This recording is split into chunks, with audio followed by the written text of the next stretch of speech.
Hi, welcome back to my channel. Today I'm going to be talking about unpopular K-pop opinions I don't agree with anymore, as well as some more opinions I have. Not at how we all say this trend is dead, but willingly make more videos about them. Anyways, a disclaimer.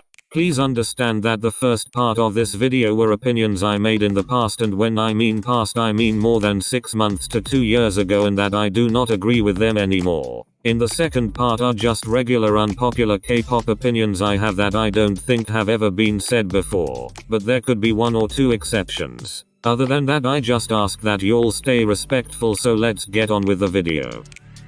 Kai is overhyped. So I made this opinion around December of 2019 and put this in a video titled, The Last of My Unpopular K-pop Opinions, in January. That video and all my other unpopular K-pop opinion videos have been privated but not removed because I really just hate them. Like nothing good came from them.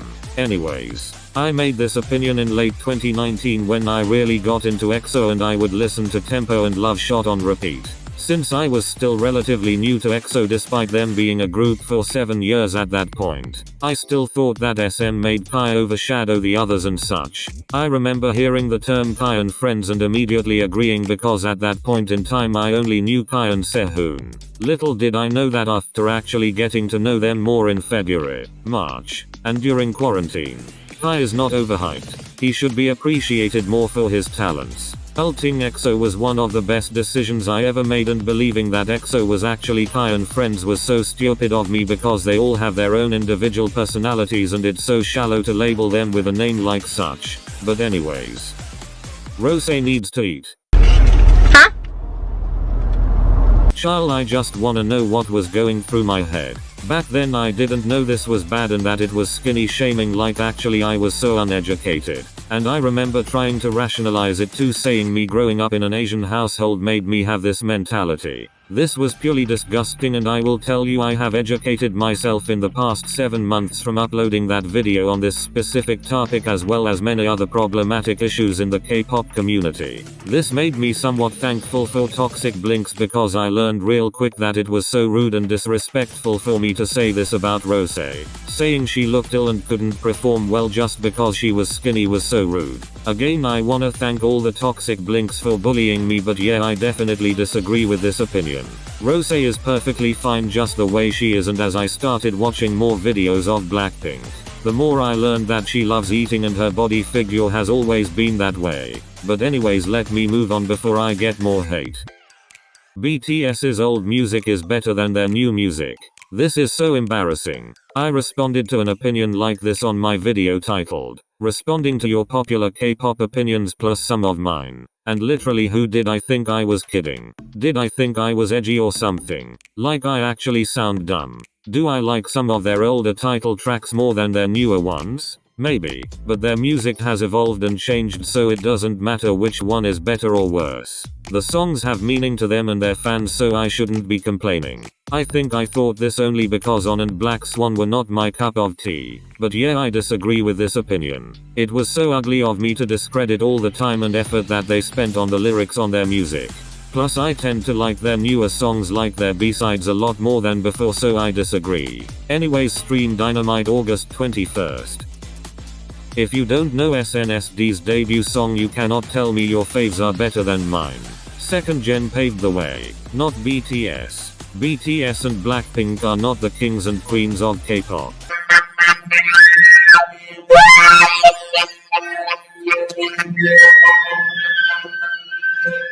These opinions make me cackle. It's the angry second gen stan mentality for me. But anyways, I remember thinking of all of these last year, probably because I was angry or something, like I really don't know. The SNSD one was something completely random. Like, man, stan who you want, who am I to tell you what to do if you don't know every single thing about K-pop history? I think my point was to tell newer stans to respect the impact of the older generation before your faves, but child, I just sounded dumb.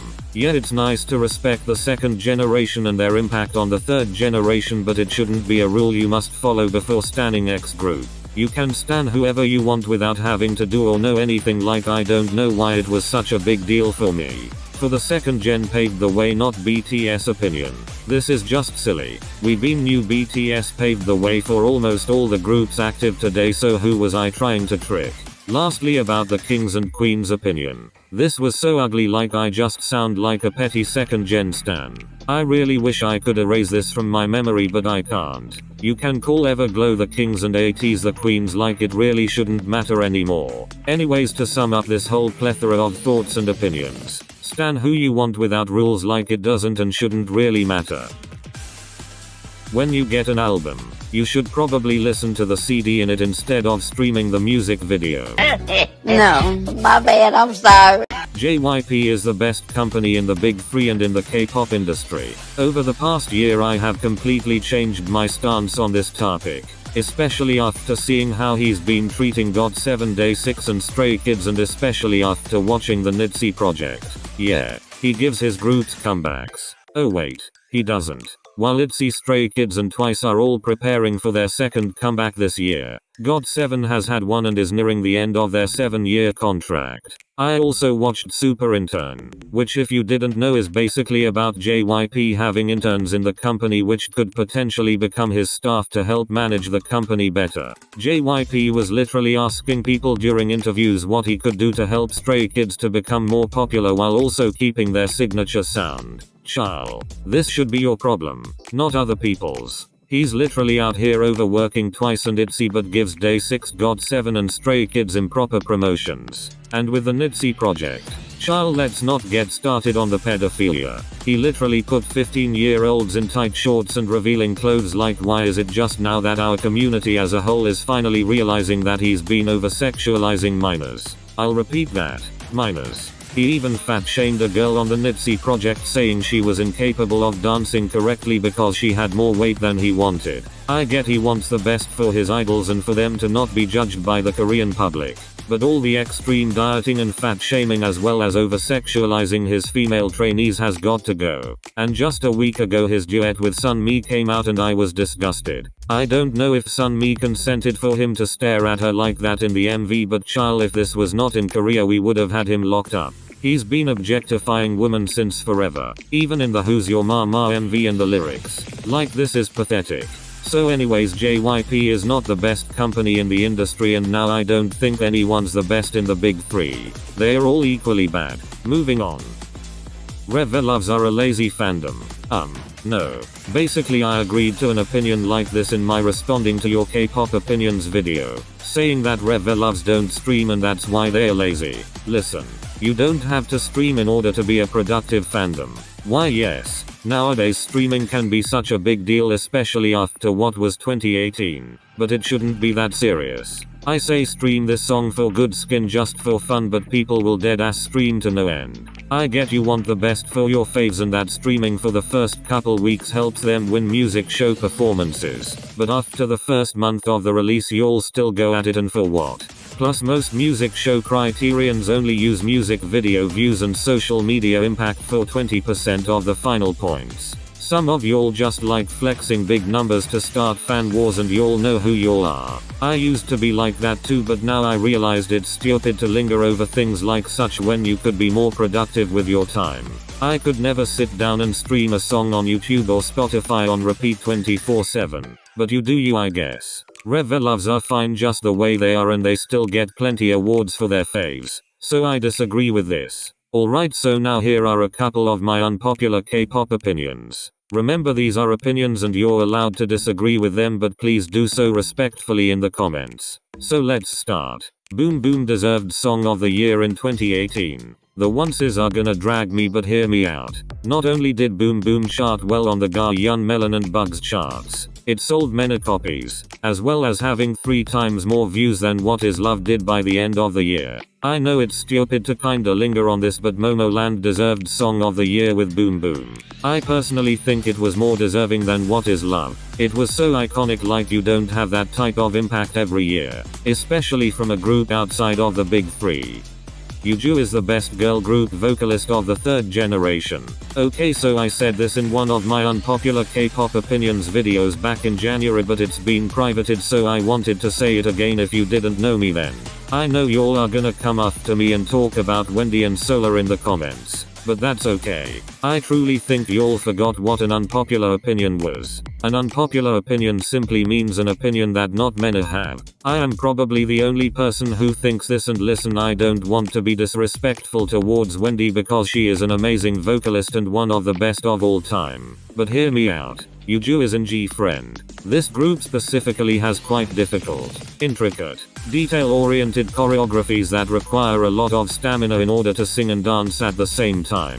For Yuju to be the main vocalist in that group, she is expected by her company to be able to keep up with the intense choreographies while executing many lines stably as well as many high notes while continuing to dance with her fellow members. She has an incredible versatile range, a great tone and pitch, and even though I'm not trained at all to talk about her technique, I stand by this opinion. Nothing you can say will change it. This is only talking about girl groups, of course. If this was soloists, Ailey would definitely take the top spot easily.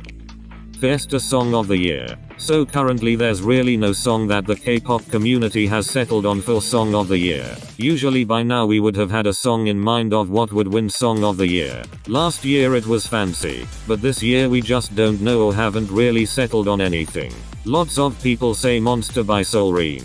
Others say How You Like That. But personally I think it has to be Fiesta. Everyone was anticipating this comeback after IZ*ONE and X1's scandal back in October, so when it peaked at number 1 on charts and outsold many songs by the time it was up for pre-order, I wasn't surprised. I don't know about y'all, but I'm voting it for Song of the Year. I don't care. And now that we're on the topic of IZ*ONE, Chaeyoung shouldn't be a soloist after IZ*ONE disbands. Eunbi should. Hear me out. Chaeyoung is still young enough to debut in another group. She's only 20. Since Oh My Girl will be 6 years old next year, it would make sense for WM Entertainment to debut a new girl group in 2021, in which Chaeyoung would debut in. Chaeyoung stans are very protective, and I could see how you would disagree, since Chaeyoung is an all-rounder idol, but I personally don't think she could shine without a group. She could be leader as she showed us in Produce 48, but definitely not a soloist. As much as y'all say she's gonna end up like the next Chung Ha, I'd have to politely disagree. It's not that Chaeyoung doesn't have what it takes to be a soloist, it is just that she might be overwhelmed as one. On the other hand, Eunbi is definitely soloist material. Woo Lim already debuted Rocket Punch, and Eunbi is way too old to become a member in that group. So I think she could be a great soloist and she would thrive in the industry. But of course, I could be completely wrong with this one, and I feel like me saying this will result in me getting attacked, but it's something I wanted to say. Also, if you want me to make a video talking about my predictions after IZ*ONE's disbandment, please let me know. I might make one. Anyways. Really by Blackpink is their best B-side and my favorite song by them. Jisoo's rap, the vocals, the flow. Like, what's not to like about this song? Dia's Woo Wah deserved a music show win. I love Dia so much, and I'm so mad that I just got into them in July. Woo Woo is such a bop and Woo Wah is equally amazing. Woo Wah charted pretty well. It sold a good number of copies, and it has the same amount of views as Woo Woo in less time. Please stop sleeping on Dia. I really don't want them to be considered a flop group, and I especially want MBK to give us actual statements.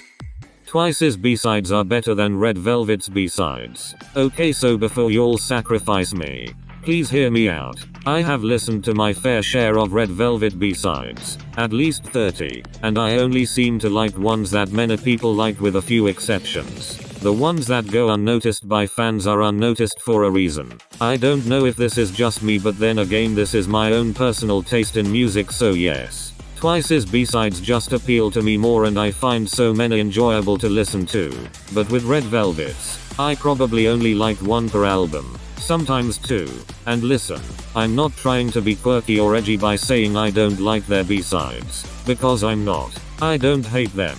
They're just not my cup of tea. And now that we're on the topic of B-sides, stop overhyping the same B-sides. Where do I begin with this one? Y'all will sometimes overhype a B-side from a group and think it's the best song ever, better than the title track. etc. Like for example, Love Foolish in the Feel Special album or Sunny Side Up in the Rev F Festival Day 1 album. Child. They were not that good. Love Foolish was good the first 2 listens, but now it doesn't give me the same long-lasting energy I have when I listen to Trick It or Rainbow. Same goes for Sunny Side Up. It was not the best in that album just because it got promoted. LP is the best B-side in that album, period. I don't know if it's just me, but I find it odd that people to this day are still praising Love Foolish and Sunny Side Up like there are better songs in the album. But anyways, that's all for today. Thanks for watching if you made it to the end. Feel free to subscribe if you made it this far and comment down below anything you agree or disagree with, and I'll see you all next time.